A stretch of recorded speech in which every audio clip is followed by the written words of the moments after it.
Este es un podcast de Ibero 90.9.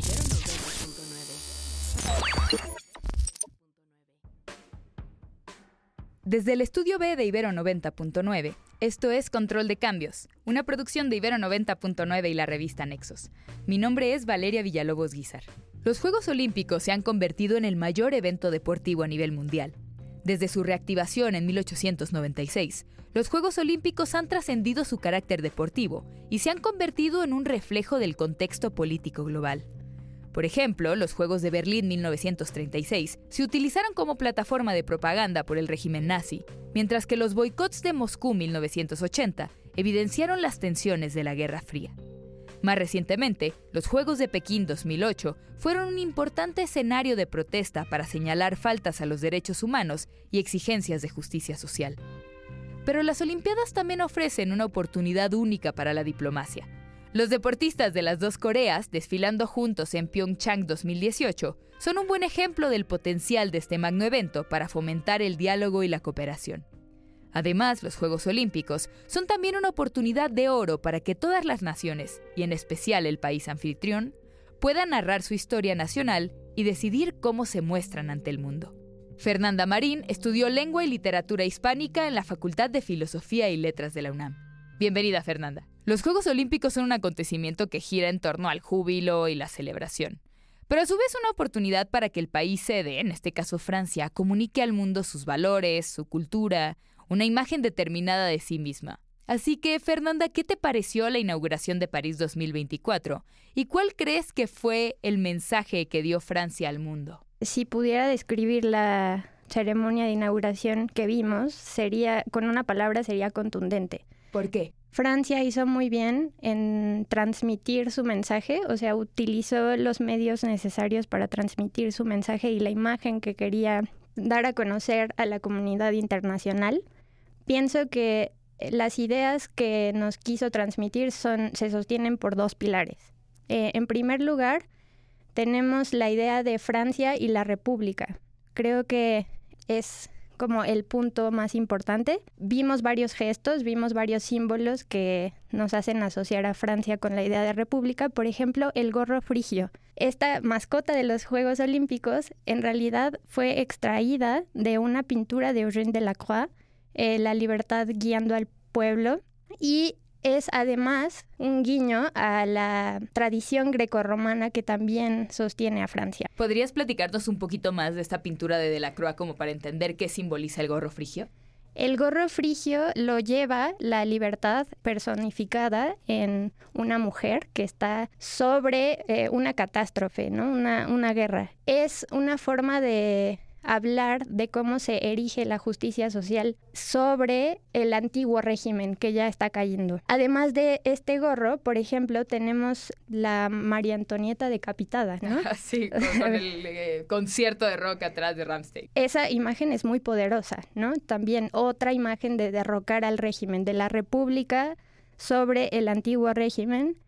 Y tenemos también un tercer gesto que es la marsellesa cantada desde las alturas y además entonada por una cantante que es a la vez mezzosoprano y a la vez cantante de jazz, de además ascendencia caribeña, es de la isla de Guadalupe, una de las colonias francesas. Su nombre es Axel Saint-Cyril y es también otra forma de decir Francia y la República son la misma cosa y estamos sosteniendo también la democracia, como la entendemos actualmente. Otro gesto más es el de Los Miserables de Víctor Hugo, que ya está además como traído desde la cultura pop, porque ya lo que escuchamos es más bien parte del musical, pero es otra vez la idea, redundar en la idea de la justicia social sobre el antiguo régimen. Y decías que había dos pilares, entonces la república sería el primero, ¿y cuál sería el segundo?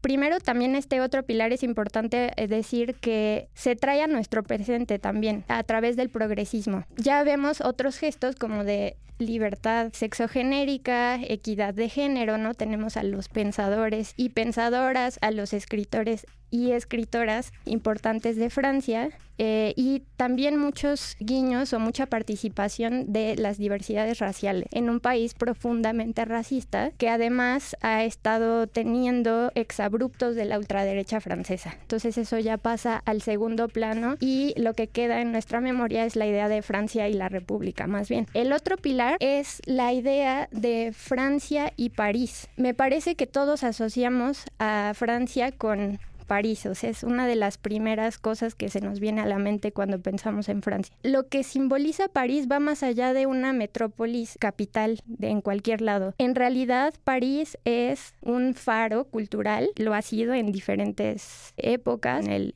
imperio, en las monarquías, pero sobre todo lo fue también en la Belle Époque, que también vimos un montón de asociaciones con la Belle Époque, el Cancan, la Torre Eiffel, el paso por el Gran Palais también, que son todos estos monumentos que se construyeron además para las exposiciones universales. Claro. Entonces, asociar a Francia con París nos hace pensar que Francia y París van a seguir siendo un faro cultural por muchísimo tiempo más. Hagamos un poquito de historia.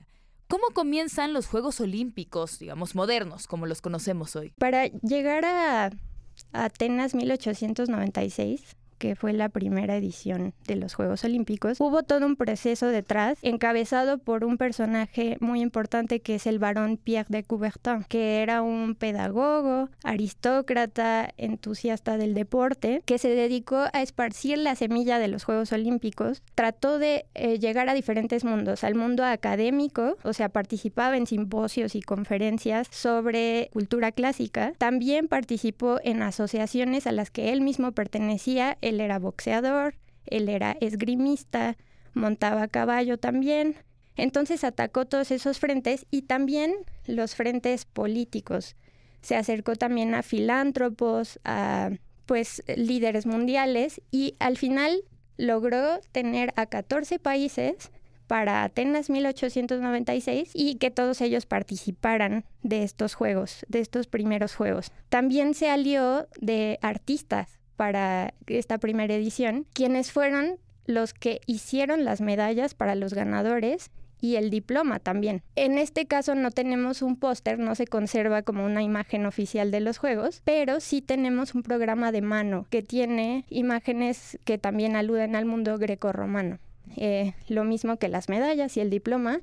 Está, por ejemplo, la diosa Nicté, que es la diosa de la victoria, Júpiter, que es el dios más importante de los romanos, y las coronas de laureles, que siempre quedan ahí de ese mundo grecorromano. Pero los juegos no terminaron de empezar, sino hasta 1912, que ya es la 5ª edición en Estocolmo. Porque antes de eso no se logró tal convocatoria como para tener un evento separado. Los Juegos Olímpicos se unieron a las exposiciones universales, que eran esa otra gran convocatoria mundial también, para hablar del progreso, de los avances técnicos, los avances tecnológicos, etcétera. Para Estocolmo 2012 ya se logra tener una imagen que salgan a flote los juegos. O sea, ya no necesitaban como aprovechar la convocatoria de las exposiciones universales, sino que ya solas lograron como generar quórum tanto en países invitados como en público, me imagino. Sí, así es. De ahí sí ya tenemos un cartel, que además condensa muy bien, ya no los Juegos Olímpicos como algo que vino del pasado, sino que ya tenía una imagen nueva, ¿no? Un cartel que hizo este artista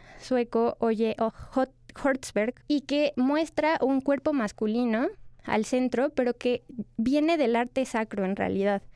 Él estaba muy interesado en los murales que estaban dentro de las iglesias suecas y también en los vitrales, en todas las artes decorativas que están dentro de las iglesias, pero también hay como mucho movimiento, muchos roleos en este póster y ya se siente como una vibra moderna del Art Nouveau.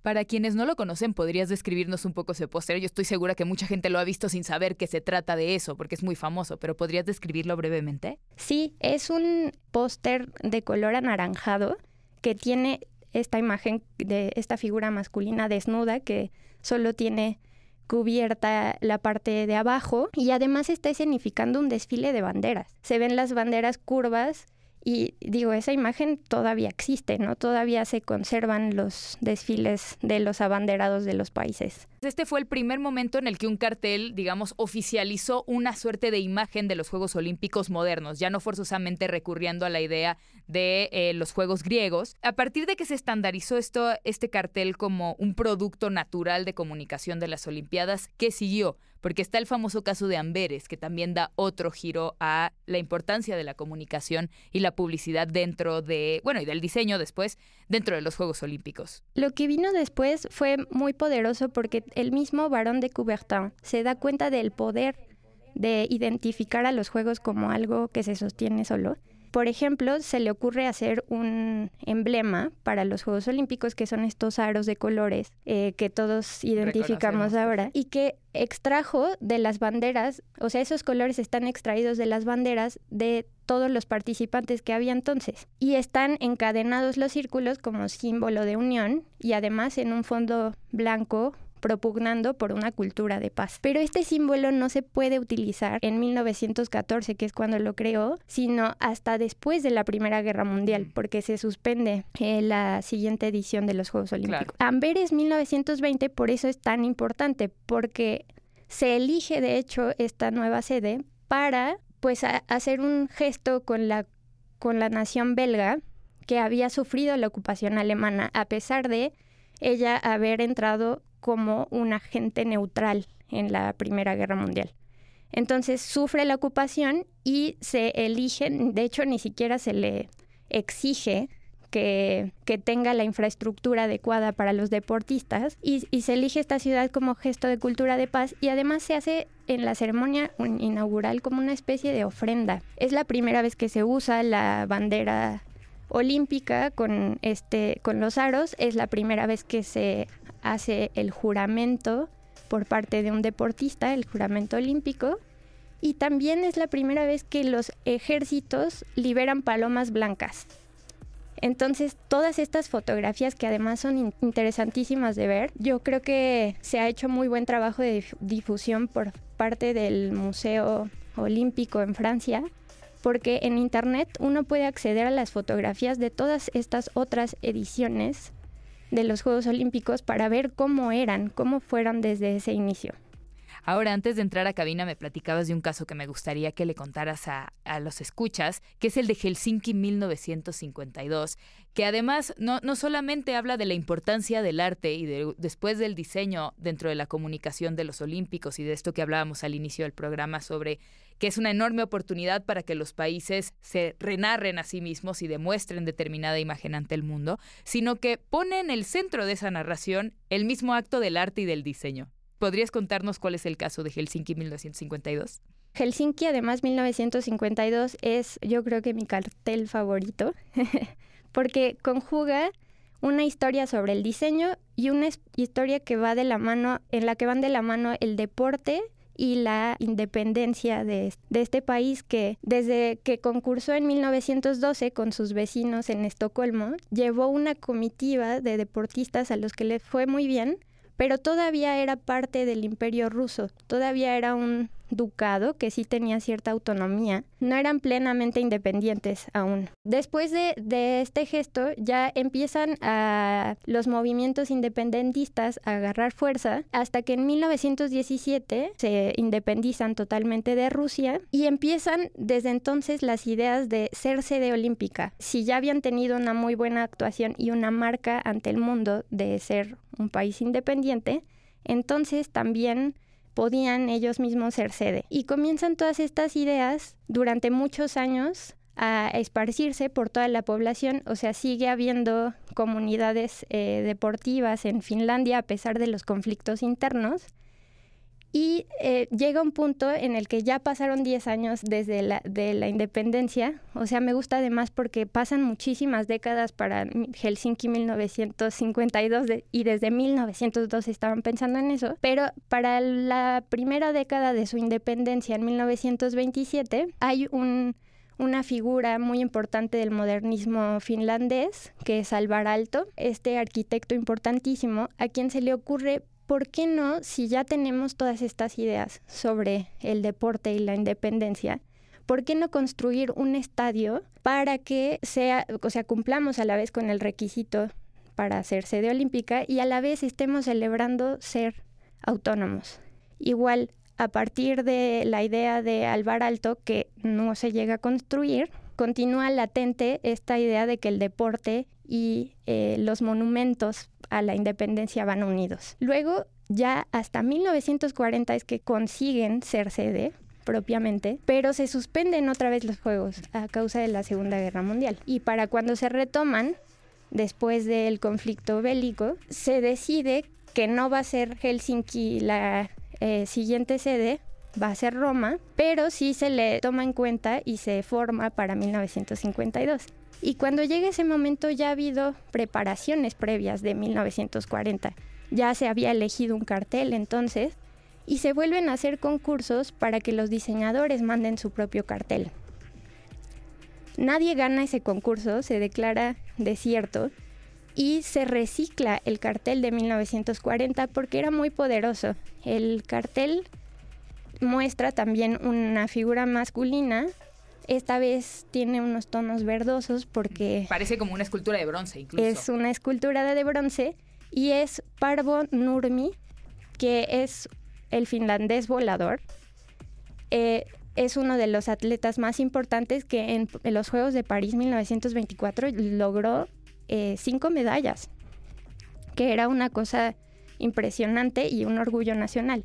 Entonces tienes esa figura grandísima caminando sobre el globo terráqueo con el territorio de Finlandia marcado de color rojo, que además se tuvo que actualizar entre 1940 y 1952 porque hubo ajustes. Ese cartel lo hizo además Ilmari Sisimetsa, que es este diseñador ya formado en una escuela interesantísima, que es una escuela Arts and Crafts, al estilo inglés, una escuela donde se imparten clases para artistas de la pintura, de la escultura, pero también se enseña textiles, se enseña cómo hacer mobiliario, cómo diseñarlo, cerámicas, y entonces los artistas salen ahí con una formación muy diferente y son además empleados en la industria. Las industrias en Finlandia quieren que los artistas diseñen los objetos que van a estar conviviendo en el día a día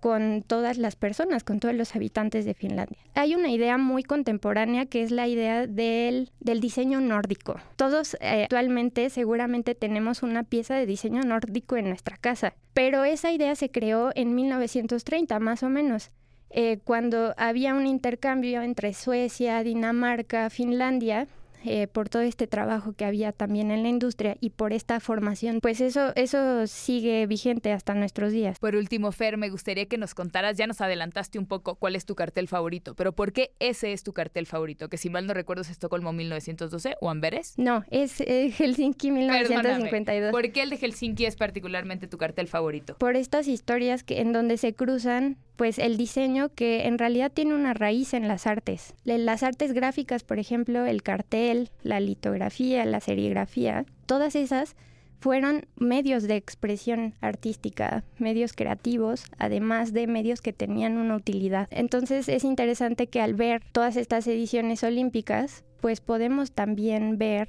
cómo se va dando esa transición de las artes al diseño. Que ahora además ya tiene un montón de exposiciones en todos los museos del mundo. Ya se ha abrazado como parte de las artes. Fernanda Marín estudió Lengua y Literaturas Hispánicas en la Facultad de Filosofía y Letras de la UNAM. Se dedica a la investigación sobre arte, curaduría y gestión de exposiciones. Pueden consultar lo que ha escrito en la revista en www.nexos.com.mx/control de cambios.